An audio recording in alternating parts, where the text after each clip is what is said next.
National Census. We're now returning to the Travis Strikes Back digest, actually. Again, Travis is going to explain here that, like, they're gonna keep committing to this short format for whatever reason. I was hoping we get like a No More Heroes 2 style data entry game. But yeah, this is actually kind of like one of my more favorite chapters in Travis Strikes Back. No doubt in parts to like the specific cameos that set up that show up. It's not heavy on like the 25th Ward reference like the first one was, because right now we kind of have to go after Dracula. See, I just played Space Funeral, which has Dracula as a cameo in that, and that's all I can think of now. Mm-hmm. So yeah, this is kind of like the part that Travis quickly realizes that you don't go to Romania and just ask someone, hey, have you seen Dracula? How to get people to think you're on drugs. Exactly. Oh, man. See, for a second there, when he said a horse with a chip in his shoulder, I was like, right, which part of this is literal? Because it could be either or both. And I don't know. Just wait till you see his name. Of course. That said, I do kind of wish it was that unicorn from Killer is Dead, like Takeda Yeah. or something. Because his profile, his picture in this is already super bishy. Yeah. Like, he's the pretty, like, sparkly eyes. Like, it could very easily have been that unicorn in Sailor Moon that was, like, that Chibi was, like, hanging out with or something. Funnily enough, Sailor Moon, I haven't seen that much of. Yeah. Oh, hey, Sundance. I see you took a change of profession. I was able to tell this dude immediately because of the eye patch. It is so distinct. See, I thought you were making a joke, and then nope, it's actually him. Yeah, he's got the eye patch, and his portrait makes him look like he's Alucard. Yeah, or just like any generic RPG badass. Yep. So yeah, they ride to the castle on Epona. Jean doesn't get along well with Epona.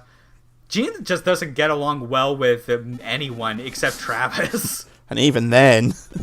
She's just real bitchy. Yeah.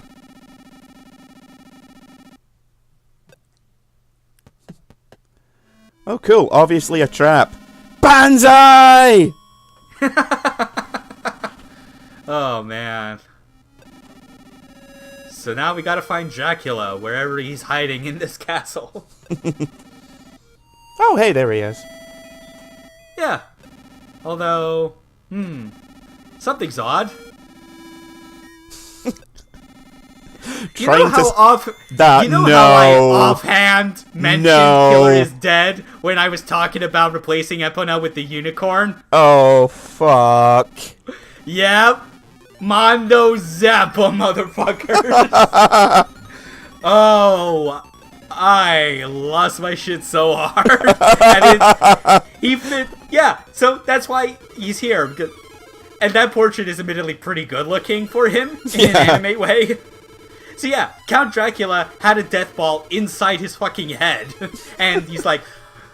Yeah, I love, like, what he says, because it sounds like he is trying to compress, like, a 10-minute long explanation into a minute as he's rushing out the door. Is this about where he said he's trying to cut his head off? I was like, okay, just... shit, no. Come on. Fuck. So yeah, it turns out Dracula is now able to tolerate sunlight due to making a deal with the devil, and so he's now doppelganger. That's actually the crazy part now. This is like that's the crazy part.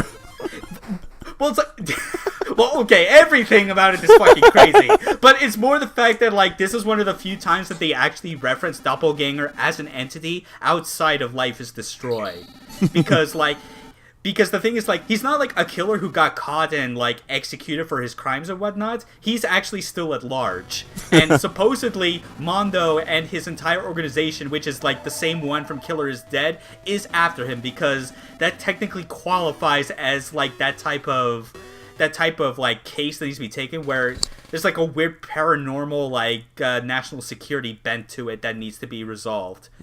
The end. No moral. Think about that. Actually, No More Heroes is now a universe in which we have 3 distinct types of assassins. We have the assassins that are like affiliated with the UAA and are basically participants in a blood sport. We then have the Smith Syndicate, who are so underground and are basically doing things for the interests of the United States. And then we have Mondo's organization, the Federal Mimetic Assassination Association, which is more like a kind of similar to what the Smith Syndicate does, but more global and kind of sanctioned by, I guess, like the rest of the world because it's actually dealing with legit threats. And then we've got freelancers like Kamui.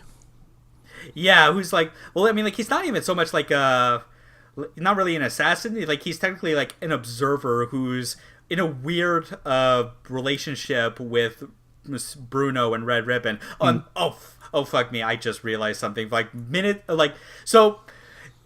Minutes before we decided to record all these videos today, starting from Life is Destroy onward, I decided to boot back up the 25th Ward. Oh dear. And I revisited the final chapter, the one that I told you about where it was revealed that those 2 are time cops. And the thing about that is that it's sort of a dig against the pointlessness of games that try and include multiple choices at the end, even though they don't reflect your actual actions throughout the game. Suda decided to go the far end of that extreme and go, alright, here's 100 choices that all account for possible permutations that you might have thought of, and then some you didn't. And one of them I just kind of picked at random because I hadn't seen them all. It was to attempt to kill the time cops, except you as Kamui get warped out of that time frame.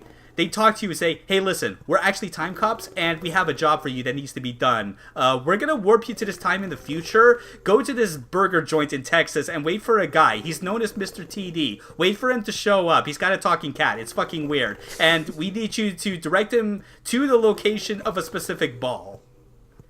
No joke. Like, 90% of, like, that ending, if you pick that choice, is point for point the shit you go through in Scenario 1 of Travis Strikes Back. They planned this shit so far in advance. It's all connected. Fucking goddamn it. You know who's to blame for this? Who? Pepe fucking Sylvia. Fair enough.